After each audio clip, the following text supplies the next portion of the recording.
उत्तराखंड के पूर्व मुख्यमंत्री और लोकसभा सांसद तीरथ सिंह रावत इस वक्त हमारे साथ मौजूद है। इनसे बात करते हैं। सर, आज संसद भवन में बजट पेश किया गया है। ये जो बजट आया है, इसे आप कैसे देखते हैं?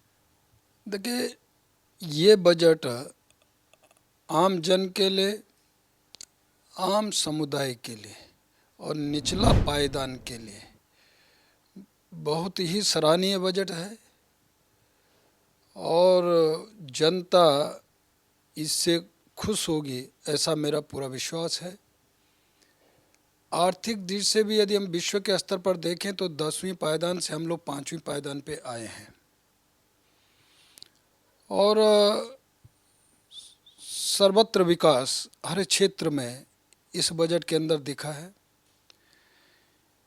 मैं यदि युवाओं की बात करूं तो कौशल विकास योजना के तहत युवाओं को रोजगार देने का साधन, यही नहीं तो महिला सशक्तिकरण के रूप में महिलाओं को भी सामूहिकता के रूप में और समूह के रूप में उनको पूरी मदद आर्थिक रूप से देने का काम, कृषि के क्षेत्र में हर तरह से उपयोगी है। और जहाँ तक कर्मचारियों की यदि बात करूँ तो जो लोग आज उम्मीद लगाए बैठे थे और मध्यम वर्ग, तो जहाँ 5 लाख रुपए आय कर में छूट की बात पिछले उसमें था, आज उसको बढ़ा करके सीधे 7 लाख छूट किया है आयकर में। तो मुझे लगता है महंगाई पे भी विराम लगा है और सभी को इससे राहत मिली है इस बजट से।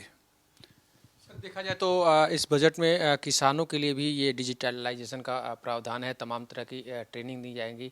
तो क्या ये जो सरकार की ये कवायद थी किसानों की आय दोगुनी की जाए, तो उसमें किस हिसाब से कितना मदद हो सकता है इससे? देखिए, किसानों को स्वाभाविक रूप से हर तरह से उनको लाभ होगा और जो निचला तबका किसान है, विशेषकर छोटा, उसको इससे बहुत बड़ा लाभ मिलने वाला है। और पहले भी खाद बीज में सब्सिडी छूट ये सब चीज़ें थी और आज उनको और विशेष करके इस प्रकार के उसमें छूट देने का जो काम किया उससे उनको लाभ मिलेगा। विपक्ष चूंकि इस बजट को देख करके हमलावर धीरे धीरे हो रहा है। मायावती का कहना है कि बजट में कुछ खास प्रावधान नहीं है। पार्टी छोड़ करके देश की बात करनी चाहिए और देश के लिए बजट होना चाहिए। शायद उनको पार्टी से उठ कर के बात करनी चाहिए और जो पार्टी की बात करते हैं ये मैंने कहा कि ये देश हित में है और विश्व स्तर पर भी आर्थिक दृष्टि से हम लोग आगे बढ़ना। और मैंने पहले कहा कि आर्थिक उससे जहाँ 10वें नंबर पायदान पे थे, आज 5वें नंबर पे हम आएंगे, आने वाले समय में 3रे नंबर पे आएंगे। इस तरह का बजट और इस तरह आम जन समुदाय के लिए मैंने कहा विकास और उनको छूट, उनको सुविधाएं इस बजट में पूरी तरह दिखता है। तो उनके ध्यान में आना चाहिए कि बजट आम हित के लिए, आम जन के लिए और निचले पायदान को भी ऊपर उठाने के लिए बजट है। चाहे वो मेडिकल के क्षेत्र में हो, चाहे वो आपके किसानों के क्षेत्र में हो, महिला युवाओं के आर्थिक दृष्टि से उनको उभारने का काम हो। मेडिकल की यदि मैं बात करूं तो मेडिकल के उसमें जहां हमने माननीय प्रधानमंत्री मोदी जी के द्वारा हर डिस्ट्रिक्ट में मेडिकल कॉलेज की बात थी, आज वहीं नर्सिंग कॉलेज सहायक के रूप में खोलने की इस बजट में आया है। तो हर क्षेत्र में। सर, बात की जाए उत्तराखंड की तो उत्तराखंड में चूंकि विकास का दौर चल रहा है, लेकिन बीच में जोशीमठ के जो भू धसाव के जो मामले आए हैं, इसको लेकर के सरकार तमाम तरह के प्रयास कर रही है। लेकिन विपक्ष की तरफ से, उत्तराखंड कांग्रेस की तरफ से तमाम तरह के आरोप लगाए जा रहे हैं कि वहाँ पे पुनर्स्थापित जो है, जो विस्थापित हो रहे हैं, उनके पुनर्वास की कोई योजना अभी निर्धारित नहीं की गई है। सरकार मंथन नहीं कर रही है। कैसे देखते हैं? ऐसा है, कांग्रेस को बिना चश्मे के शायद दिखेगा नहीं और हर जगह राजनीति करना ठीक नहीं है। जोशीमठ एक पर्यटन नगरी है, धार्मिक नगरी है, यही नहीं तो बॉर्डर का क्षेत्र में है, सामरिक दृष्टि से उसको मजबूत होना ये हमारी प्राथमिकता है। और जो आज भूदशाव के कारण कुछ क्षेत्र प्रभावित हुआ है, जैसा वातावरण है कि जोशीमठ खत्म ऐसा स्थिति दिखाई दी, वो नहीं है। आज 30-35% एरिया के अंदर ये भूदशाव हुआ है और उसमें ट्रीटमेंट, और यही नहीं तो मैं प्रधानमंत्री मोदी जी का धन्यवाद करना चाहूँगा कि जिस दिन घटना घटी उसी दिन उन्होंने संज्ञान लिया और एक अलग से कमेटी गठित की है और डेली अपडेट करना शुरू किया है। और यही नहीं तो आज अध्ययन दल वहाँ पहुँचे हैं, अध्ययन कर रहे हैं किन कारणों रहे और उन कारणों के पीछे भी जा रहे हैं। लेकिन आज वहाँ जो लोग प्रभावित हुए हैं उनकी चिंता करना हमारा काम है।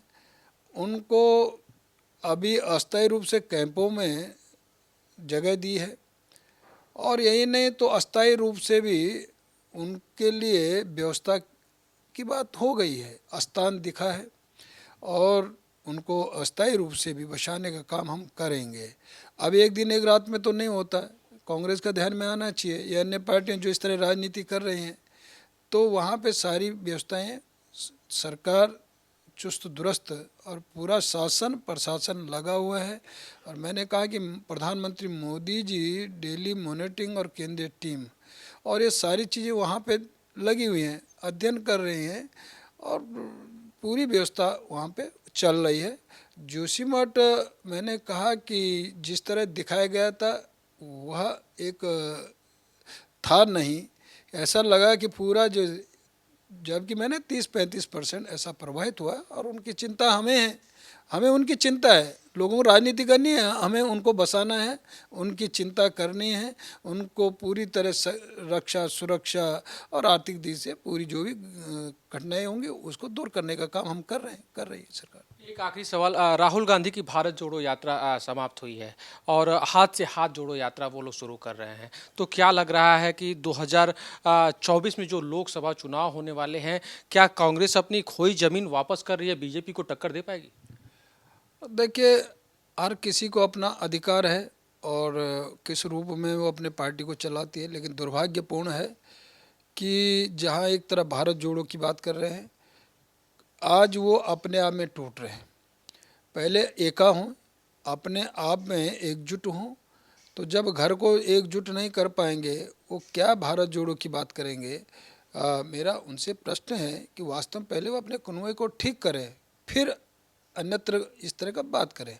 हम समाज की बात कर रहे हैं, हम देश हित की बात कर रहे हैं, हम तो सामने पहले राष्ट्र, प्रधानमंत्री मोदी जी का यही एक फंडा है, यही एक मिशन है, हम संगठन का यही मिशन है कि देश हित में पहले हमारा देश और फिर पार्टियां हैं और फिर नेता व्यक्तियां, ये समाज हमारे लिए महत्वपूर्ण है, देश महत्वपूर्ण है।